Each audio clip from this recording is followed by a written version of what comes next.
My father dreamed of having an auditorium with 20,000 seats. He talked about how one day he was going to buy the Compaq Center. This is when he had an auditorium that held 2,000 people. Years before the Rockets ever moved out of this facility, God put the dream in him. He could sense something big was coming, but that door never opened. He stayed shut out. But God knows what He's doing. He's a faithful God. The fulfillment of that dream wasn't for my father, it was for his children. That was an ancient gate that had been shut. It was in our family line. God had already promised it. At the right time, the doorkeeper opened that ancient gate. I'm living in the dream that started with my father. Daddy was very influential.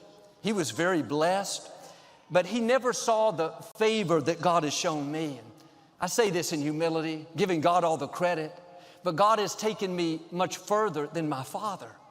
I often think about, what would my father think now? He couldn't even fathom what God is doing. I believe there are blessings stored up in your family line.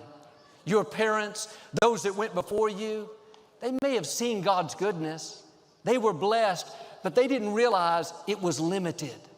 They were in some way still locked out. Like God did with me, you're going to see ancient gates open up. You're going to see the fullness of what God had in mind. Maybe there's been depression in your family line, sicknesses,